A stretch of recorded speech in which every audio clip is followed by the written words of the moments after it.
Trent, pre-game you spoke about physicality and aggression, and for the first half hour especially it was on display, and ultimately you won the game. Is that your assessment? Yeah, I thought things we talked about during the week, we improved on straight away. So that's a really pleasing six-day turnaround. You don't always get to practice what you want to do, but the discussions were strong. Two things. I thought defensive pressure improved and combinations and communication between the spine improved, and we got the result there. You started Siwa and he certainly delivered 200 run metres.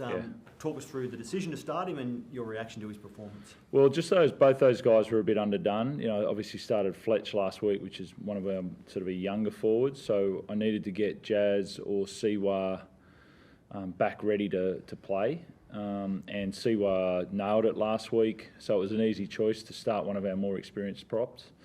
And he was outstanding again tonight. I had to put him back on, and then we had Stilly come off and then Connor come off, so I had to leave him for a long period of time in that second half, and he could still be playing now. How are those two guys? Yeah, they were good. Yeah, just Connor's shoulder, and then Stilly, remembers everything but felt sick, so obviously got concussed there. So he felt a bit crook sort of 5 minutes after. The fact they strapped Connor's shoulder and he was in a position to return if needed suggests it's nothing too serious and maybe even an option for next week. Yeah, they said, look, if I need him, then they'll strap it up, and we didn't need him. But obviously you'll have to go and have a look at it. There was no from the Joey Manu knee problem. It's obviously not that I know of. He looked okay. He had ice on it there, but I'm not sure exactly what was wrong with it.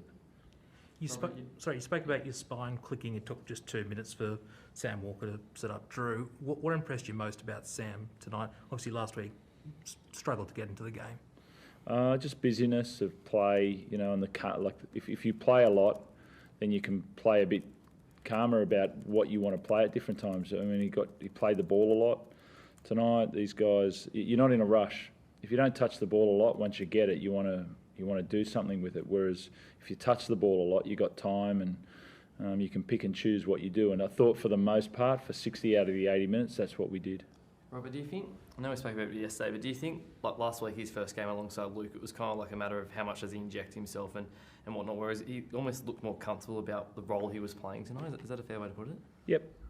Yeah, that's why these guys, the five of them with, Rads and Connor and Drewy as well, they all had really good conversations during the week. They knew whose role was which.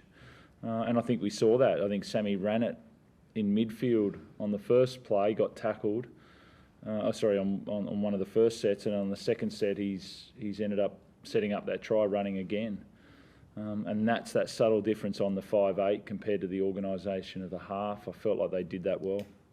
You just touched on it there, but I'm sad enough that I went and looked at how many times Drew Hutchison's ever played 9 before, and that was the first time I think he's ever played 9 as a start. What was the thinking behind moving him there and just getting maybe just another ball player on the field and where you need him? Yeah, he played, first start. He played 9 against West Tigers. He's played 9 a couple of times off the bench. But we thought with one interchange around that position, it was supposed to be, it ended up being 2, but if we just use one interchange and then allowing Connor to come on and do what he does with the change of speed, that balance was going to be right. And do you think there was something to be said for, obviously you mentioned having Victor Radley, who's one of the best ball playing locks, and then having those two sort of more dynamic hookers in the 9 role as well, in the way that you were able to move, walk to one side, Kiri to the other, and make that spine, especially with Teddy as well, like really sort of fluid. Yeah, we're trying to work that out. That's what we're trying to do. We believe in those players, and then we're trying to get that.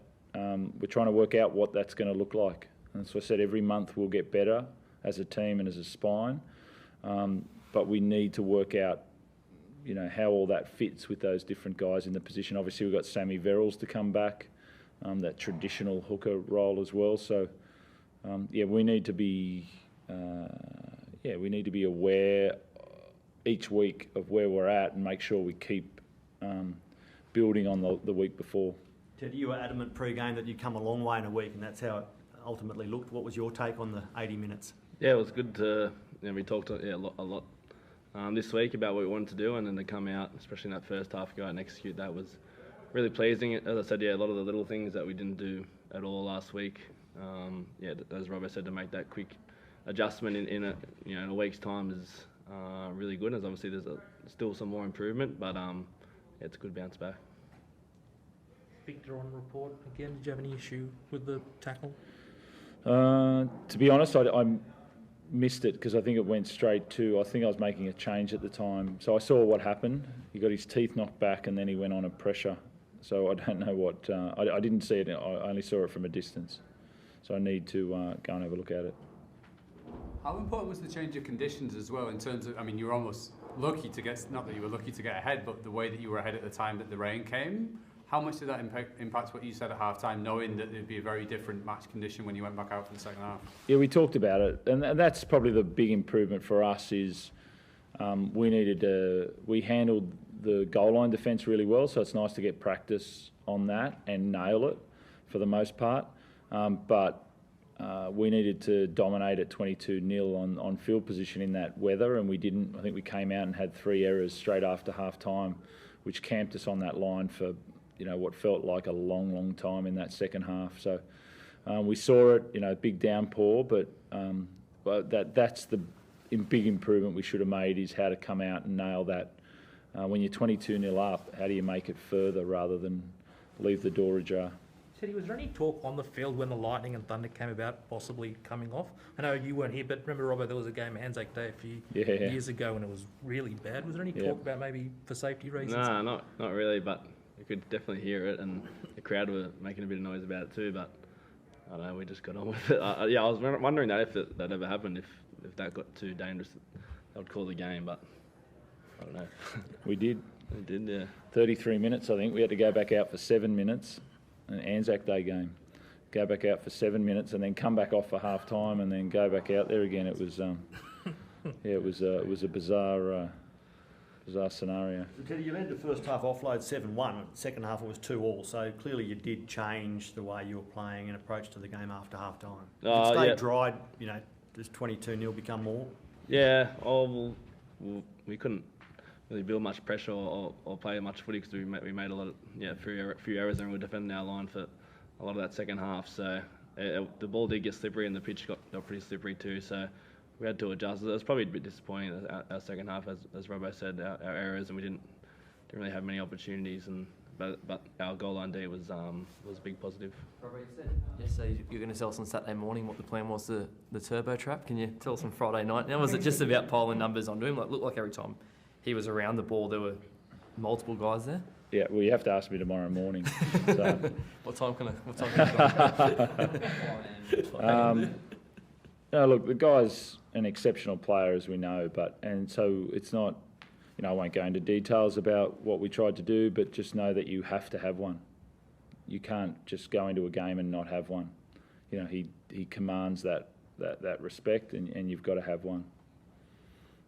How happy with you? I've got one more.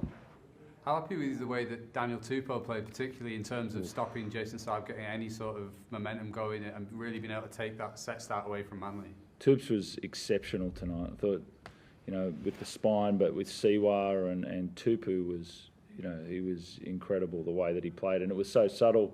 I was saying about the difference a metre makes when you're deep in your own end. That it feels like 5 metres further down the field, and that's what he was doing on his carries. But then, he takes pride in. He owns the air. He's owned it for a long time, and he's a wonderful high ball specialist, Saab, and they know when to go to him. But Toops owns the air, and that was a challenge for him tonight, and he did that. And it's nice to see an experienced guy just humbly go about his work.